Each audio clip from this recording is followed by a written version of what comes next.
Hello and welcome everybody. My name's Simon Linstead. I'm the founder and the host of InfoSec Live and the host for this event today. Welcome to the second episode of the CISO Experience, proudly sponsored by Bramfit Technology Labs and hosted by myself and InfoSec Live. This is the second episode after having Dexter Casey, the CISO of Centrica in the UK, on last week. This week we've moved to the US, hence the slightly later time for those of you who are joining us live, and for that I thank you very much. Please do like and subscribe if you enjoy the content. And for those of you that aren't watching live and are watching a recap, also please like and subscribe. That would be great. Really, really helps support us. So without too much further ado, a little bit of framing in respect of what the event is actually about.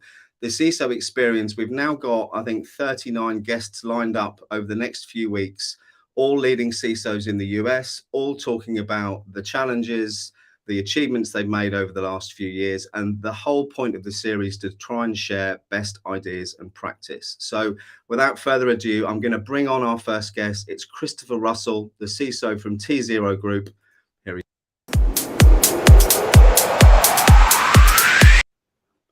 Hey, Chris. Hey, how's it going?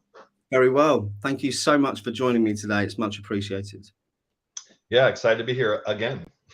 Again, yes. I think, is it a year? Must be a year now since you last came on. Probably not quite a year, but it feels like it. In cybersecurity years, it's like kind of like dog years, so it's probably been about a year for us.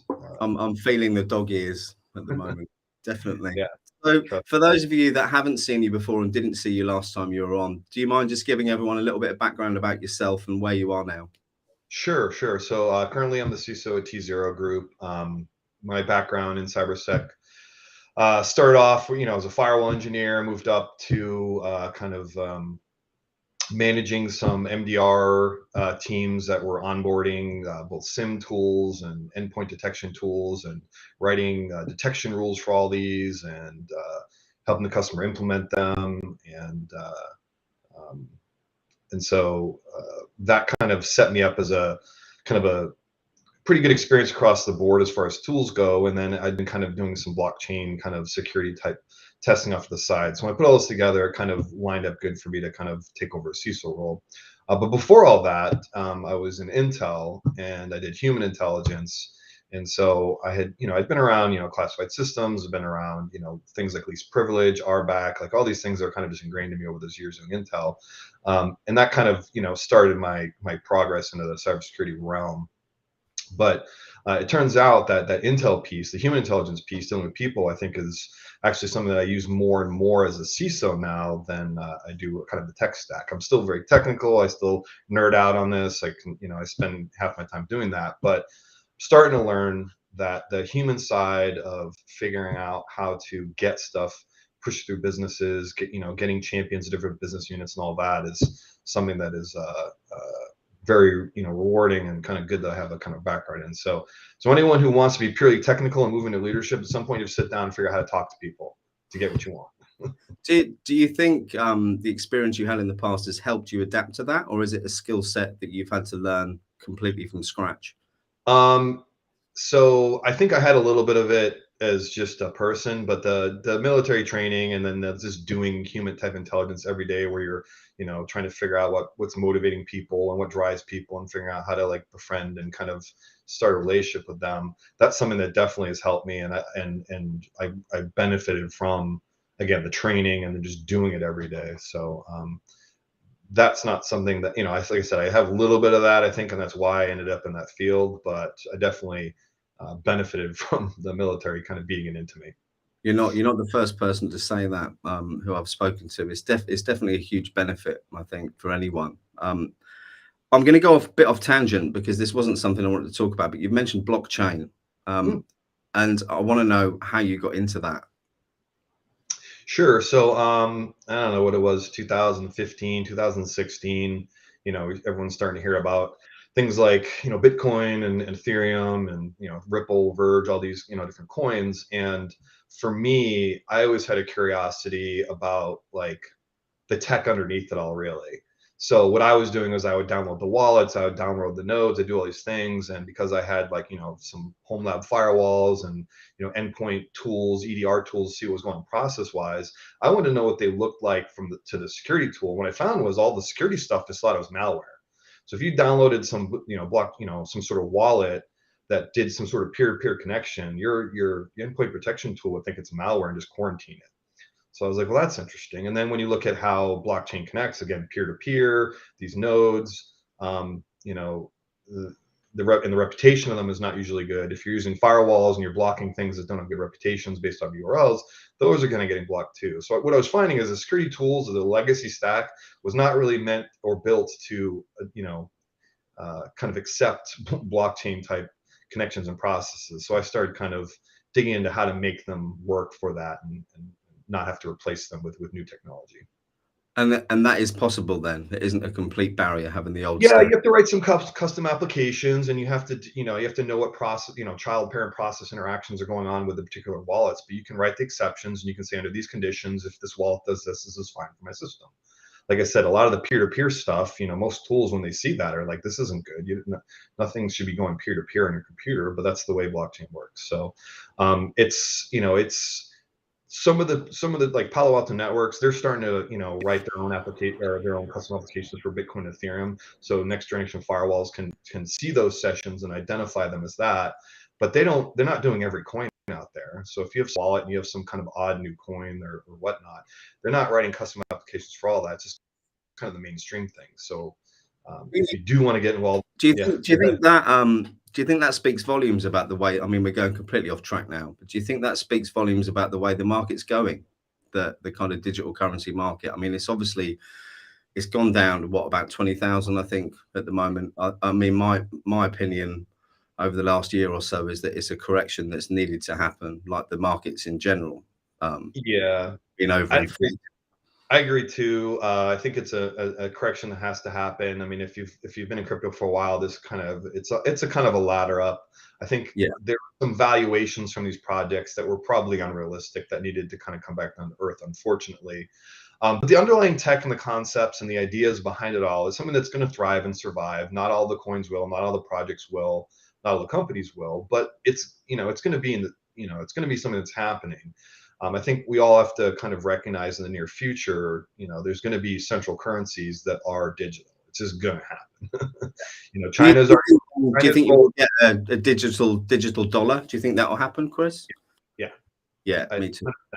Yeah, I mean, once you've seen what China did, and they can put timing on your currency, and they can claw it back. They can automatically have taxes taken out of every transaction. Once people see the power of how this works, it's just they don't know how to do it yet. So once the countries all figure out how to roll it out and how to do it in a safe and secure way, they're going to do it. Because for example, let's say there's a stimulus package that the UK or US wants to roll out. They can say, hey, here's $200 for everyone in the country, but you have to spend it in the next 2 weeks or it just goes away. Because they want people to go out and spend the money, or they want to spend on certain things. They want to spend it on groceries. Like, hey, here's stimulus for groceries. Here's this, but you can't spend it on scratch tickets, whatever it is. Digital currencies allows you to have sorts of filters that just, without anyone having to supervise it, can just kind of run through those sort of things and automatically make the right decision. I mean, I'm sold on it. I've been for a long time. Having a financial services background, though, it's always been a concern for me to invest in something where, one, it isn't regulated, and I suppose two, it isn't understood enough to be regulated. And you look what's happened in the States the last week with the SEC, and you've now got a big lawsuit coming through. I wonder how many more of those kind of incidences we'll see until governments work out how they can regulate it safely and in a way that they can control it and make sure that they're the ones pushing it in the right directions. I think that's the challenge at the moment, isn't it? The whole point of blockchain and digital currency is that you're moving away from the central bank system, but I don't think it's going to stay away from the central bank system forever. Do you? Yeah, I think we're going to have both is what we're going to have. Yeah. And there's benefits to both centralized and decentralized blockchain stuff. And to be clear, I'm not one of those crypto bros that's like, all about like Bitcoin's the answer for all our problems. It's not, but it's an answer for some of our problems, and it's it's got value and it's a thing and whatnot.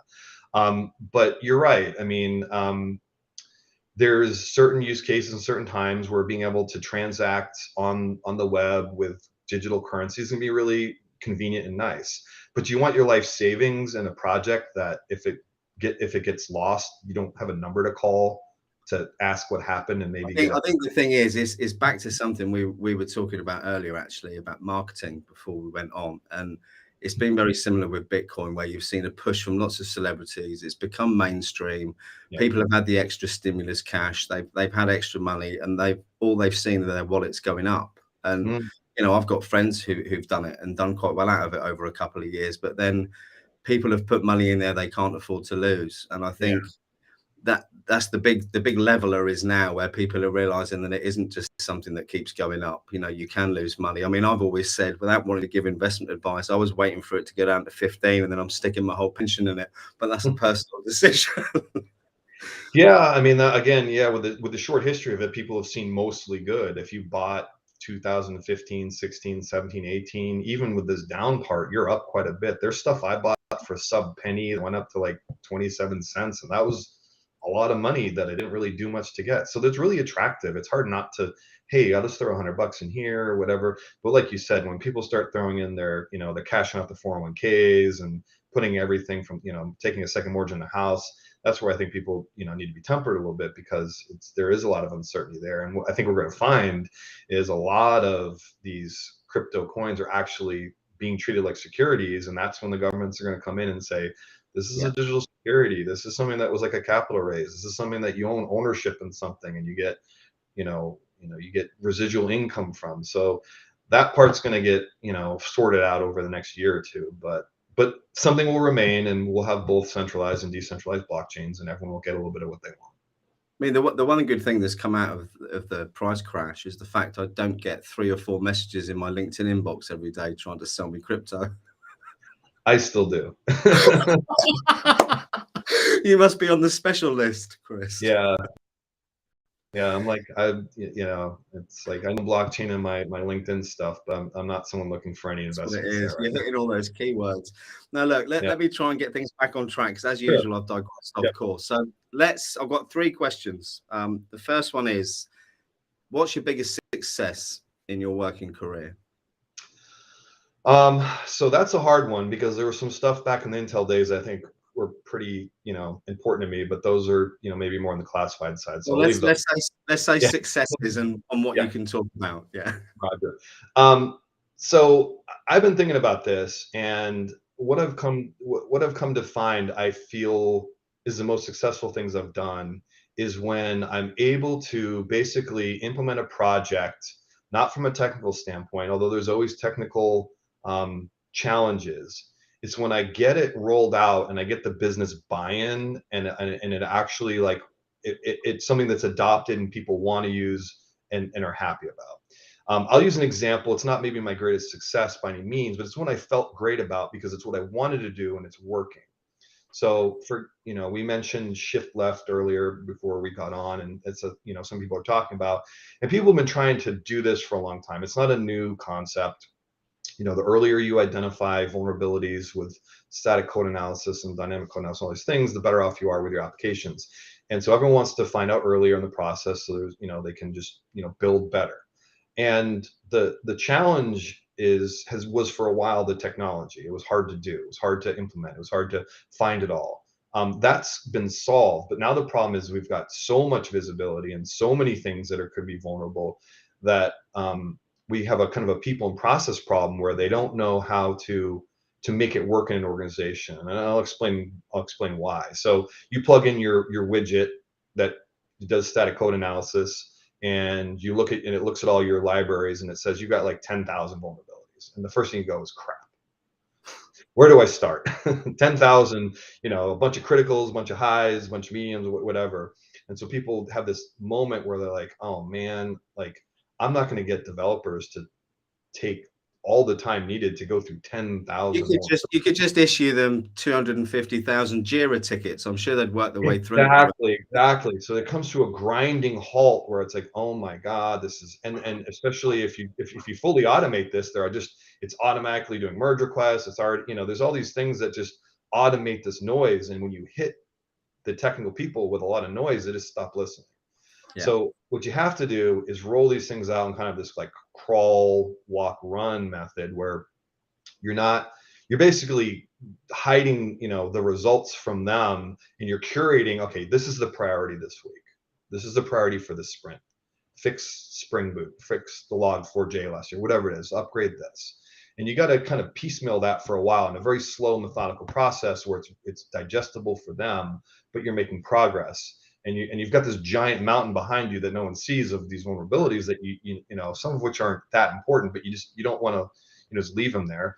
And so they have to get rolled into some normal patching cycle. But you have to just curate this and prioritize it in a way that makes sense so that they have a reasonable amount to do.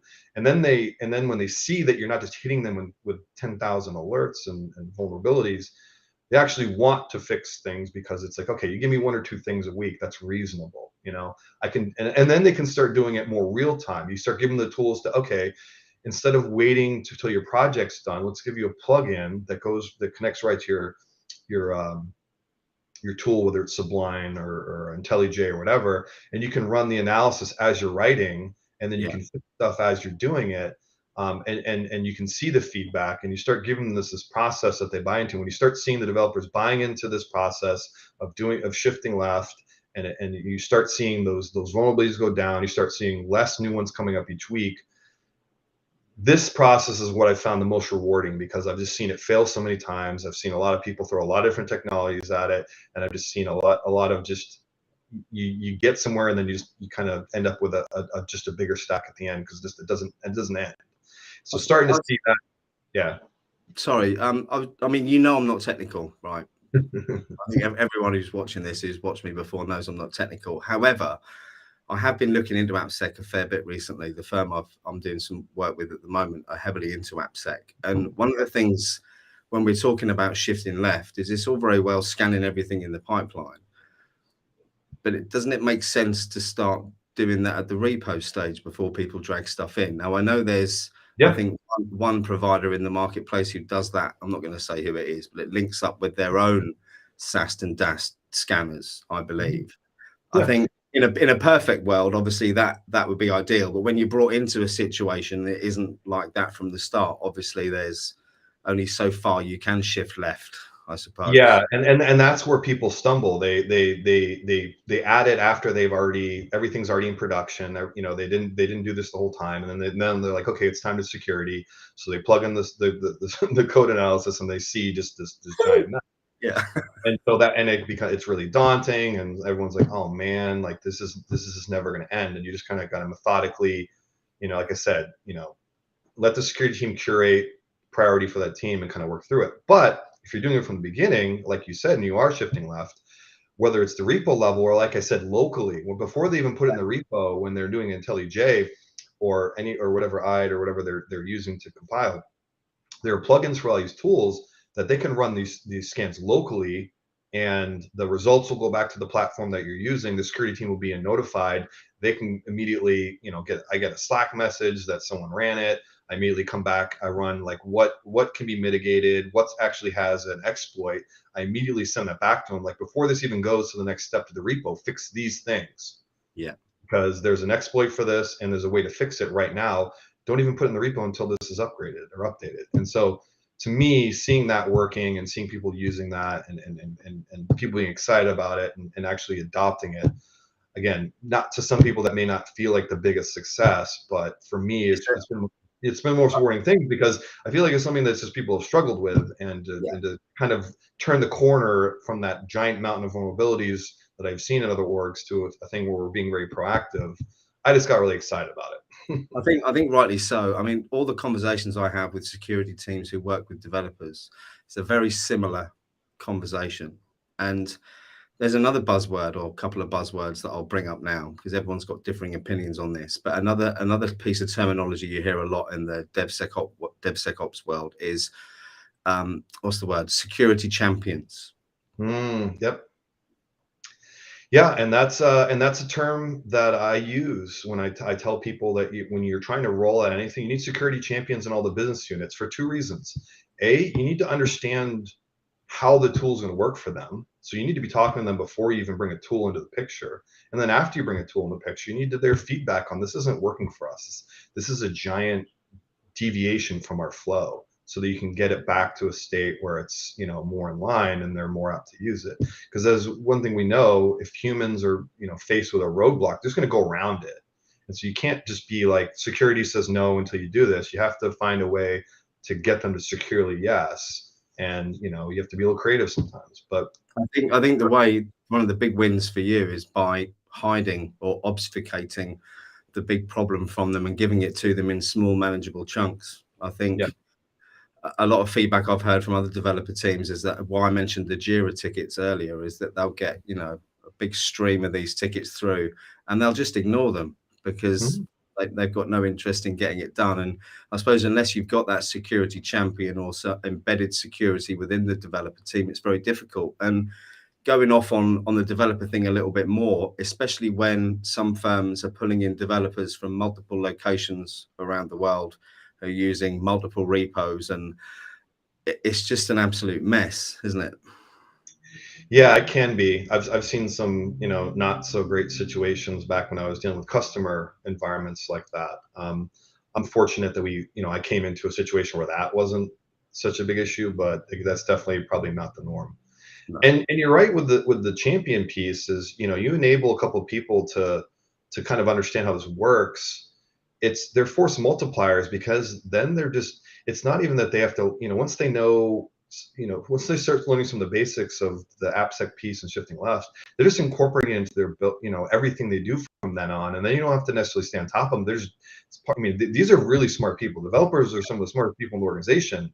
And, you know, and they love automation and they love quick fixes and they love being able to kind of just elegantly solve these problems. So when you get to that state, they really buy into it. Now, when we're hiding that big pile in the beginning, what the security team has to do is have compensating controls for all that, you know. Yeah. So it's like, okay, this is a security problem right now. So if these are vulnerabilities, I have to have my WAF checking for this. I have to have detections for this. You have to have all this other stuff to take care of that while you work through that kind of backlog. And so that's a lot of work too, but that's what the security team has to do until, you know, that you know, vulnerability is remediated. And you're right, it's about managing the relationship between the developer and the security team, or as you rightly say, with either a security champion or a security professional, having them embedded in the team so it becomes, I suppose, second nature and not us and them. Because a lot of the relationships I see, it tends to be us and them. And with some of the testing my firm have been doing at the moment, you know, we have problems with some clients who just don't want you to test, especially if it's a third-party test that you're doing.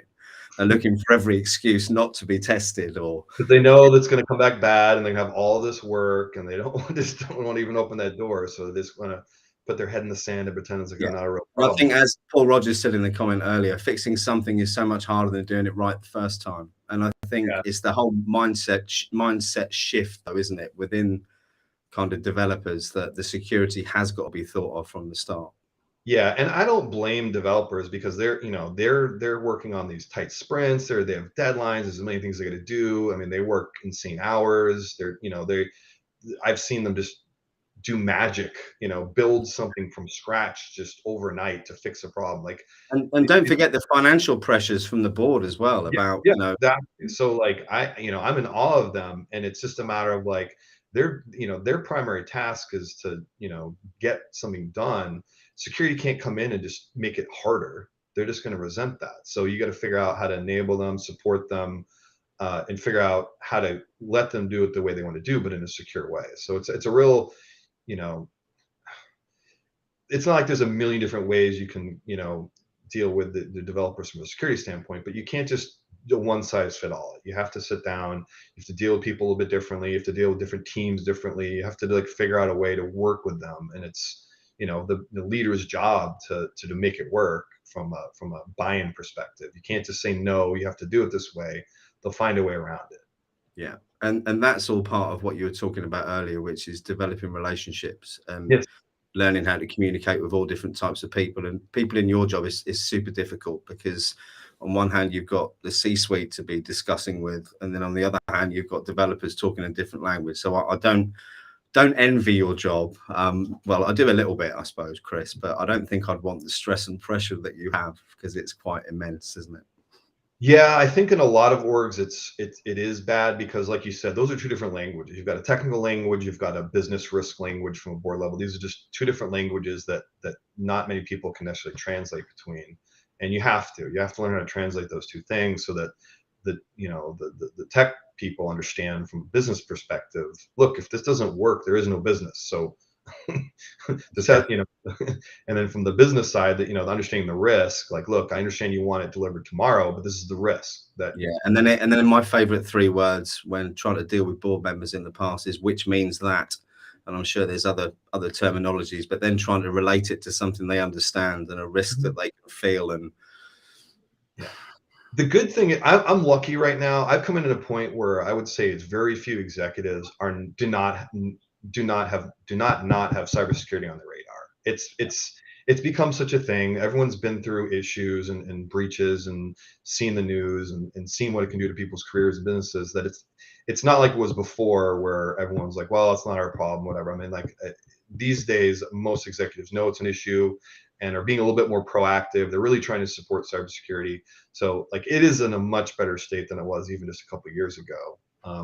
So I'm lucky that I'm in this spot now where it's not such a hard sell. You don't have to come up with really creative ways to explain the risk. They get it more because of just the kind of repetition of yeah, there's just been, I mean, every year there's so many breaches now that it's hard not to even be aware of it, and then the ramifications. I completely agree. Okay, next question then. So let's stick on buzzwords because there's loads of them around at the moment. We've talked about shifting left.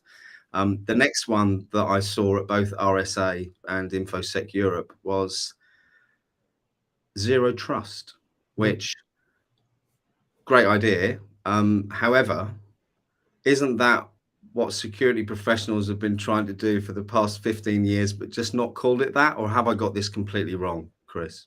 Yes and no. So zero trust is something that it's a buzzword that people are probably a little bit annoyed with because this last year it's really blown up. But this is something I was familiar with going back several years. That Yeah. places like Critical Star where I worked, they were very big on zero trust. Palo Alto Networks was very big on zero trust. And what's hard is that it's not a product. It's a methodology. It's a process more than anything. Some products can assist with it better, but you can't just buy zero trust. And fundamentally, it's instead of allowing everything and trying to identify the bad stuff, let's not allow anything and only allow the good stuff. For lack of a better definition, it's like, in its essence, it's taking that mindset instead of having, okay, we're gonna have a firewall and we're gonna have it open to the world, but we're gonna block bad URLs and we're gonna block bad IPs, and we're gonna try and figure out who the bad guys are in real time, which is impossible. Now we're blocking everything, but we're only allowing what we know is good stuff. Like, only these cyber sessions are good. Only these type of applications are good. And that's something you can do with a bunch of different tools. It's not just a firewall thing. It's an endpoint detection and response thing. It's a SIEM thing. It's anything that's a use case. It's a way of setting it up. And it's not that it's super complicated, but what happens is there's disruptions to business availability and applications because Yeah. you have to know what good is, and most people don't even know what applications are running in their environment.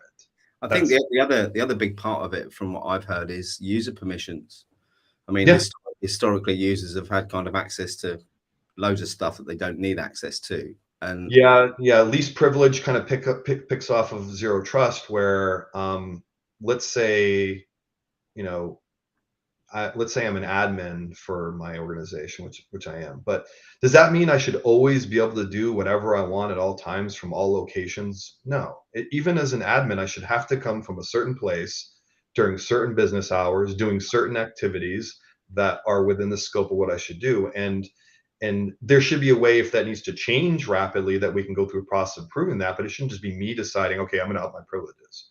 Should be a couple different people being agreeing to it and saying, yeah, okay, for this thing we need to up your privileges or whatever. And that's something that you know it's a lot of work, and it requires more tooling to be able to granularly permit all this stuff. And the technology is kind of there now, but it's a little bit disparate because we use so many different apps and so many different SaaS solutions that Yeah. people are still kind of struggling with that. But we still got to do our best to say, look, even if you're, even as the CISO, there's certain things I just don't need access to. There's certain data I don't need to see raw, unencrypted. So there's no reason to give me that access. So let's not do that.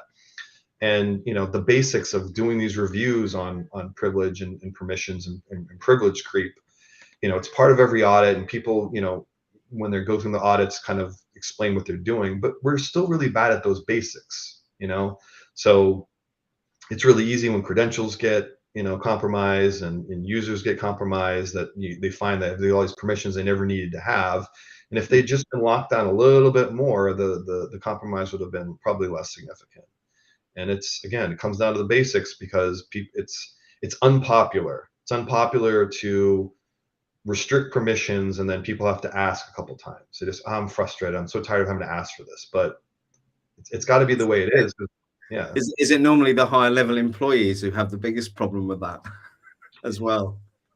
Yeah, I think historically, yeah, I think it's a little bit better now. I think high level employees now are thinking like, look, I don't even want the liability of it, so like, don't even give me access to that, because I don't want to own it. But historically, it was like, well, I'm a VP, I should be able to see and do whatever I want whenever I want, and that mentality has changed, luckily. But it's still, in certain organizations, it's hard to as a leader, admit, look, I don't even need these privileges. I don't need access to this.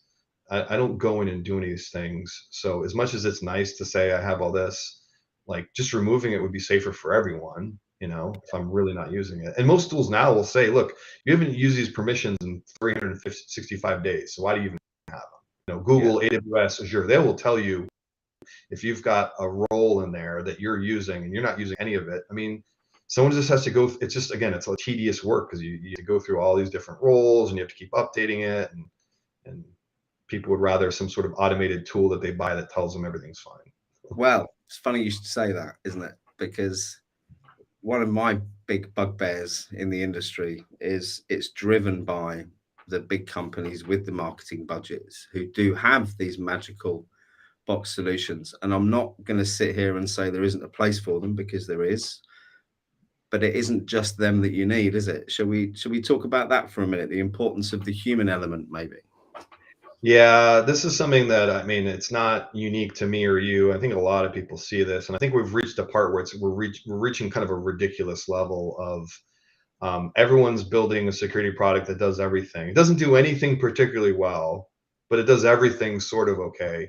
And they want to keep just, instead of it doing what it does well, they want to cram in more capabilities, so they can use more buzzwords, and it can be more compliance check marks, so it can get bought. And like you said, they're working on the marketing piece. And we were at a point where we were kind of contracting the amount of companies doing this. Like, there was a lot of acquisitions. So we had a couple main players, and they were kind of buying everything up, and we were kind of getting away from that platform thing. But I would say in the last year or two, there's just there's even, I don't know, there's security companies I've even heard of, that's new for me. It's new for me that I'm hearing new ones every day. There's Yeah. people come up with Aren't they all? I mean, again, I'm only been in the industry now for 2 years, but walking around RSA conference, it seemed like everyone was doing, not everyone, it's an exaggeration, but a lot of people were reinventing the same wheel that's already there, but just putting different spokes on it. Yep, and they're marketing it, and there is some. I won't name the companies, but No, there's it's not. yeah, but there are some companies that it worked. They IPO'd, they made a ton of money. The founders Yeah, made a ton of money. The employees made, and they have these giant valuations. The company will never make the money that the valuation says they did, because they no. literally are customers, but it worked. And It's so like a there tech are a lot. boom all over again, isn't it? Yeah, so that's you know the last 2 years, a lot of large funding rounds, a lot of VC money. Like, people were doing well with this, and I think the door's finally shutting a little bit on that. I think there's going to be a little bit more scrutiny. I think we'll see some of these smaller companies are going to get eaten up or go away altogether. And we'll be back to more of like, a couple bigger players, a couple new players will be fine. But I don't think we'll have nearly as much kind of silly money and valuations as we've had the last 2-3 years. I think with the metaverse firmly on its way, I think that there's a lot of buying up going on across the industry, isn't there? The big players are buying up all the gaming companies, the security companies are buying up the smaller players, and I think it isn't good for competition. But I can't see how that's going to change moving forward because of where the money's concentrated.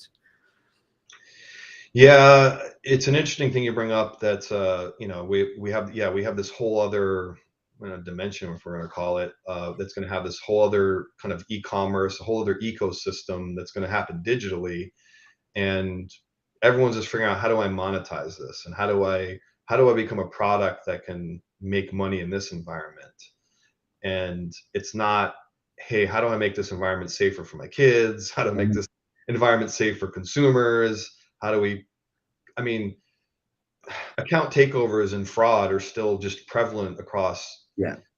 Just how many people listening, how many people's mothers or fathers have been hit with some sort of password scam where they gave up their password, the AOL account, and then that AOL account was their banking email and everything, and someone was able to password reset and get everything.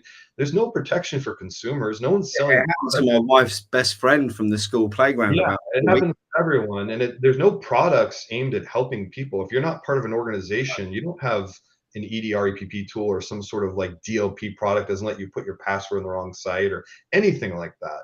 So no one's trying to actually secure anything. They're just trying to figure out how to monetize it. Monetization. And the thing is, without wanting to use the wrong terminology, I do feel like our children have been groomed for this now for 10 years. And I'll tell you why I say that. So my now 17-year-old, when he was, I think he was about 9, he was linked on my iPhone, like we used to do before I thought about security. And he spent well over £1,000 on Clash of Clans. So again, he's being conditioned to buy stuff that has no tangible value. Move on to my now nearly 14-year-old son. A few years after this had happened, Dad still hadn't learned his lesson. And Jude, I'll tell you his name, Jude then decided to buy loads of skins on Fortnite. And when I say loads, I mean, 1,600 quid's worth. The boy had some skins, he was pleased. But again, in his mind, it was worth spending that money. But for me, the metaverse has got so much potential, right? For education, for a million things. It could do so much good. But equally, it's horrifying the fact that we're in this economy where, or this separate economy is springing up where you can buy NFTs and you can buy, it'll be Nike trainers in the metaverse. It'll be a McDonald's that you can't eat. And I just think maybe it's because I'm nearly 50, but it seems like the world's gone mad to me, Chris. Yeah, I think you're right. I think there is, the newer generations are getting conditioned that this is acceptable. It's like real objects, like you really own it. It really exists, even if it's digital. And, I see some value there. I mean, I see that being a thing. If in the future, I mean, right now we're on a video conference. You and I aren't sitting face to face. I mean, some sort of virtual version that is not unheard of. And, I could not have to wear a suit and just have a really cool looking one instead of this and be not cool wearing a t-shirt. So like things like, okay, that's cool. But no one's sitting down and talking about like, hey, how do we actually protect this environment? How do we, provide some security and safety? How do we protect people's identities and their data and these things they're buying that are, if we're going to call them real, then there needs to be ways to not, protect them from being stolen or get them back or hold people accountable for stealing them. We don't even have laws in place to explain what happens when someone steals your skins or. No. Well, look at the mess we're in with our own personal data now. Oh yeah. Yeah. No one owns their own personal data. It's all owned by other companies who've scraped it off the internet or collected it somewhere. And unless that changes, I don't see how the metaverse can be regulated and governed.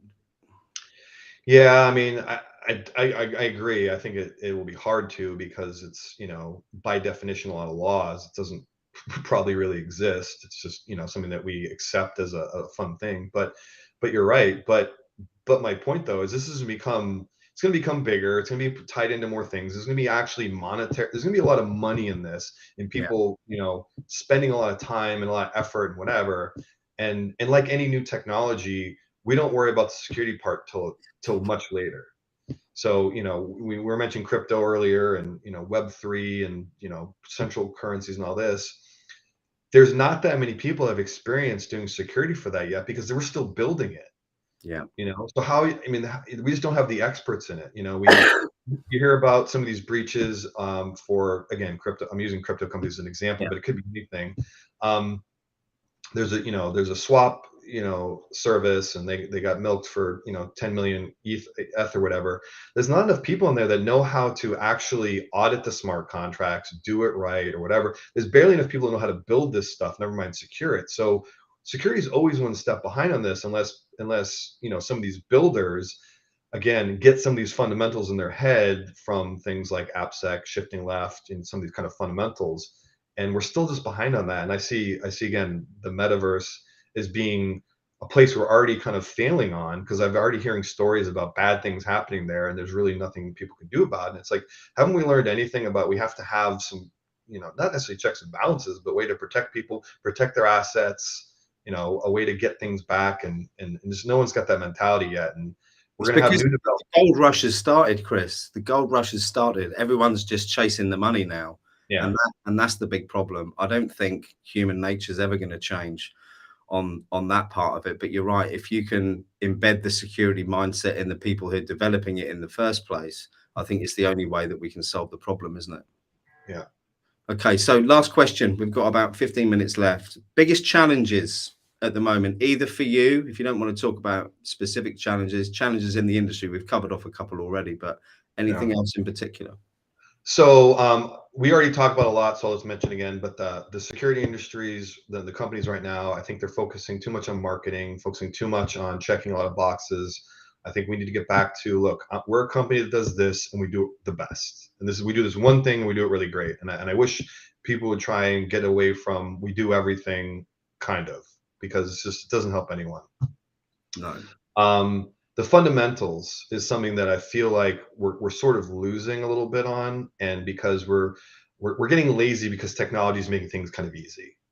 But technology doesn't solve the problems that we keep getting hit by, because we buy all this expensive stuff, and these attacks are still phishing, social engineering, really basic IAM and permission stuff that we're failing on.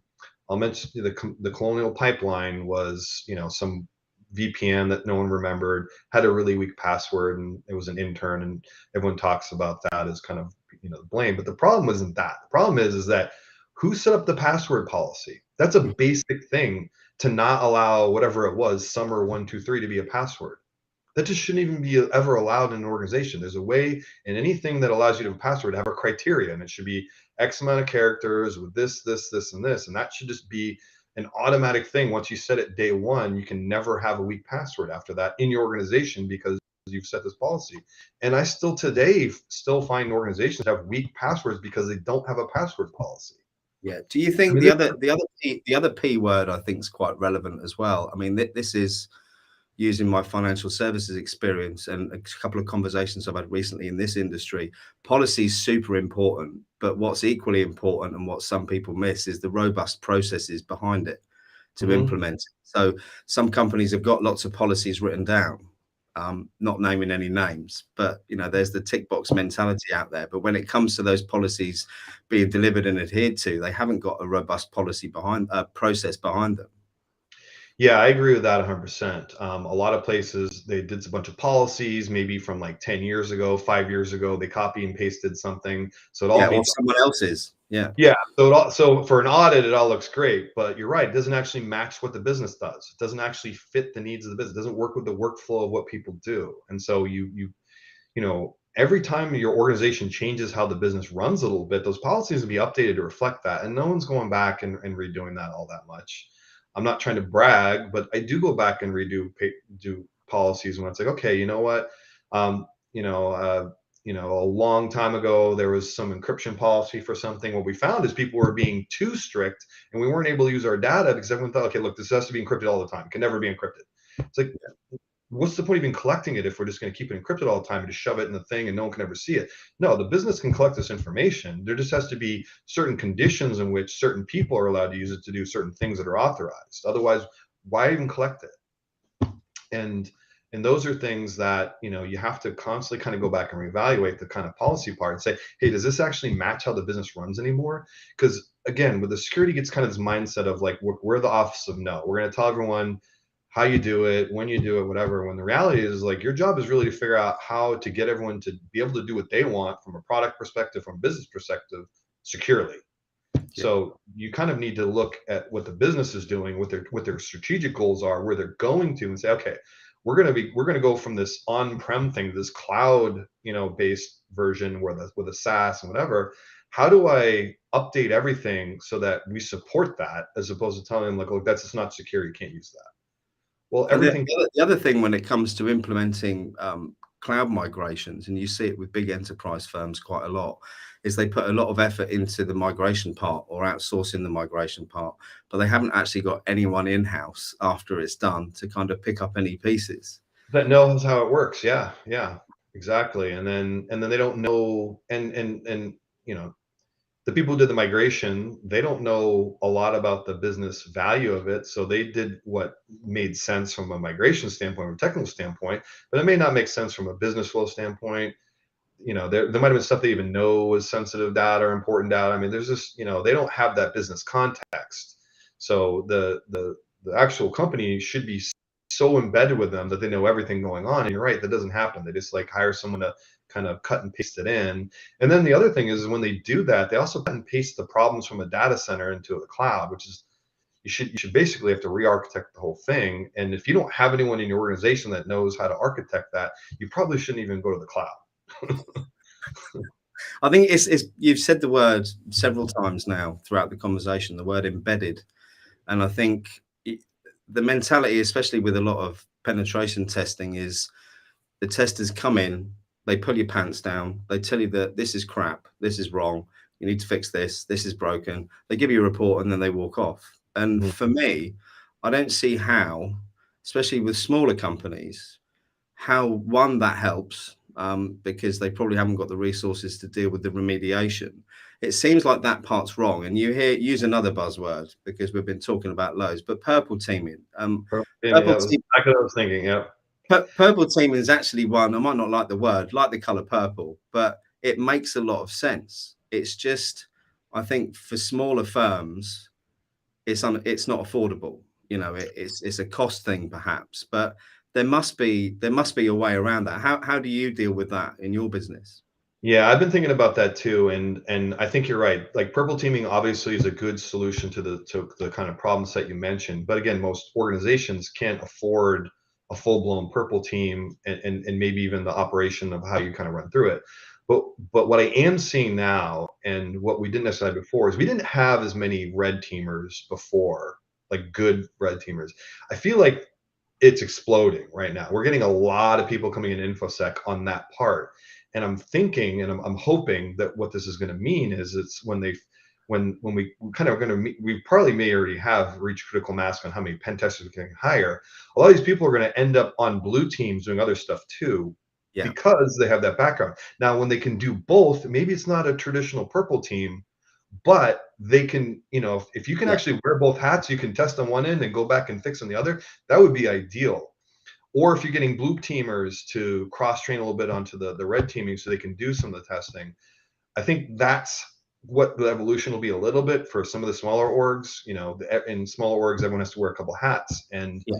because of the training and availability of red team tactics kind of opening up and a lot of free education, hack the box, this, if we can get more blue teamers on board with that, that's great. Or if we just get more red teamers that have that background to get some blue team skills and they do both, I think that something like that, I'm hoping is what's going to come out of all this. So. I hope so too. I've seen it recently actually with Bramfit where they work with the blue team when they're doing the test. So Yeah. rather than just come to them at the end of it and say, here's the results, they actually talk through what they're doing and showing them where the problems are. And again, it's back to that education piece and how important it is that red team know what blue team do and vice versa as well. It's having not the depth of knowledge perhaps across all those areas because it's impossible. There's so much to learn, but at least having slightly higher level than I have across the areas that you'd need to do the job. Yeah, I mean, I think any blue team that gets any blue teamer that gets exposed to some of the red team tools and tactics is just going to be a better blue teamer, because they're going to understand the threats to whatever application, system, network, whatever is that much better. And then the red teamers, the more they understand and the more access they have to the blue team's tools, the better they can be, because they can again keep finding new interesting ways around them, you know. And so they'll keep developing new tactics as they understand how the EDR works. Like, what is the EDR actually picking up on? How is the firewall actually identifying this application? As they see that and get more access to that and can tinker with it and play with it, they can find better ways around it, and then again bring everything back to the table to figure out, okay, now how do we fix it? So the great thing about this is on blue and red teams, there's just a lot of smart people that are trying to solve this problem, and I feel like with that much energy, that much intelligence, you know, from the people perspective, we're in a good spot. It's just kind of putting it all together from a business perspective. And battling the big marketing budgets that are pushing a different message, perhaps. That's my opinion, by the way, not a company representation. Okay, let's finish off then with a question about being a CISO. So we've seen a massive increase in virtual CISOs, with varying degrees of skill, I'd like to add. A little bit of a caveat there. I think there's a few people out there pretending to be virtual CISOs who perhaps aren't, which are given the industry a slightly bad name. Do you see, without putting your head on the block and making comments like that, do you see the role of a CISO has changed from 10 years ago? I asked the question because of something that we were talking about earlier, when we were saying how important it is to have the technological understanding, but also the ability that you've learned over your career to communicate to different levels of people. Do you see that changing moving forward? Do you see it staying the same? Yeah, I see it changing. I think it's already changed quite a bit. You know, CISOs, there were, you know, far fewer of them. I think, you know, there was probably a pretty similar mix of tech versus non-technical CISOs. I think today, probably a little bit more technical, just it's hard not to be. The tools are maybe a little bit easier to kind of be technical with, as opposed to just straight coding command line. But I do see that we're in a better trajectory for that, and we're also we're being listened to in a higher level than we had before. Before it was very much of like, you're a cost center, you know, just don't have a big budget and don't let us get breached and everything will be fine. And whereas now, you know, they're getting invited into the boardrooms, they're reporting, you know, they're not always reporting to other C-suites. Some of them report directly to the CEO. So that part's changing. As far as the vCISO part, that comes back to a bigger problem, which is a lot of organizations just can't even barely afford a security team, never mind a CISO, you know? And so somewhere we need to fix that, where you don't necessarily start with a CISO and no security staff, because it's kind of silly, but we need to have enough people that are within the CISO capabilities to come on these smaller teams, to know how to build them out and to know how to go to the business and explain why they need to build out the team. And that's kind of like that's kind of the quandary we're in, is that if they can't afford a team, they're not going to bring on this really high paying CISO to do it. But unless they do that, they're not going to be able to build it right. And then they're going to, you know, and when they stumble and fall, they're like, see, we shouldn't have spent money on this. It's a big waste of money. This project never got off the ground. We spent $11 billion on this new widget. We didn't even get it deployed. Well, yeah, because, you know, probably wasn't the right fit to begin with. And maybe it wasn't the right tool. You didn't bring in the right people. You didn't, you know. So I'm hoping that even if vCISO is kind of like a gateway to that, we get enough people advising the company, like, hey, this is how you need to do this, you know, and you need to bring in a team. You need to have you need a guy for this, a guy for this, a guy this.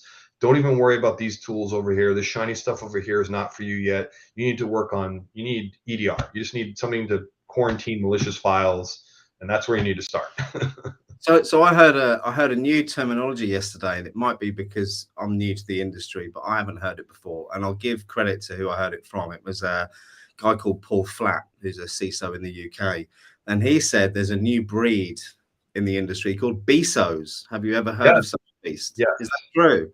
Yeah, no, it's true. And it's not super new, but it's becoming a little bit more a little bit more prevalent than before. And yeah, the business information security officer. Is that a role that would fit in for the smaller firms, or is this a role that's been made up for bigger firms to add another layer in? I think it's bigger firms right now, but I think what if you sit down and look at certain companies that are smaller, they probably might need a BISO more than a CISO based off of their vertical. Well, I've only said that based on what I've just heard you say about, perhaps not being able to afford someone with CISO capabilities and knowledge. Not that I know how much a BISO charges, because I only heard the name yesterday. Yeah, I don't know that it's necessarily a lesser thing than a CISO. It's more of a parallel thing. I would Okay. just say it's a different skill set. Again, you know, the difference between business information and whatever, that's going to change per company. So it's a very unique thing for the vertical, um, but I think for some smaller companies it maybe is a better fit. Obviously, ideally, but would have both. Yeah. But I think that the BISO role is also going to evolve a little bit too. I don't know, the information and data privacy and the CISO and BISO thing. Those are going to evolve a little bit because I think we're about to see a bunch of regulation around these breaches because they're just happening so much, and privacy and data becoming such a hot topic. I think we're going to start seeing some mandates from especially public companies that they have to have some sort of CISO, BISO, someone who cares about people's data, safeguarding and watching it. There was, I mean, I'm in the UK, not in the US, but I think it was a bill that got passed recently. Was it by your Securities and Exchange Commission with They were regards? the SEC was proposing that all public companies had to have some sort of CISO Yeah, knowledge, expertise on boards, and I think that's I don't know if that's the solution or not, but what they're trying to solve is a real problem, and that's that we need to have this sort of like if you're going to take public money and you're going to take investor money, then you have some sort of obligation to have someone that knows how to protect it, yeah. and protect the crown jewels. And I think the heart of that, something needs to happen. Whether that's the right answer or not, I won't really comment on that. See, the problem there is, I suppose, that each country is going to have their own regulation, and it's just a mess, isn't it? There's no way, with how divided the world is at the moment, that we're all going to agree on it. I mean, I see China are trying to change the cybersecurity rules. I read that the other day, which which Yeah. we obviously won't talk about politics, but the whole thing's a bit of a mess at the moment. I suppose it's just trying to protect your own nest, isn't it? Is what we've got to do. Yeah, obviously Europe and US have some different opinions on consumer data and privacy and things like that. I won't even comment on who's right on that, but it would be better if we could, come to Agree. some Yeah. global norms that, like, okay, at least this is kind of like across the board some norms, but I just don't see that happening. No, me neither. Chris, we are pretty much out of time. Thank you so much for coming on. It's been very, very insightful as always. Massive thank you to everyone in the chat. Quick shout out there to Kerry and Musa, who I've seen all the way through. Thanks ever so much. And Marcus, you've dropped some good points in there as well. Thank you for tuning in. We'll be back next week with Nir Voltman from Arnico. He's coming on to talk about his experience as a CISO. Chris, any final words before we play out with a little quick stinger? Be excellent to each other. Do you know what? That they are the best words I've heard all day. Let's be kind to one another. I think that's the thing that's missing in the world at the moment, isn't it? Without a doubt. So on that very positive note, Chris, it's been an absolute pleasure. Everyone, thank you very much. It's now 1 a.m. here in the UK for those of you watching live. So it was a decaf coffee. Thank you, Chris. I'm off to bed. See you all later.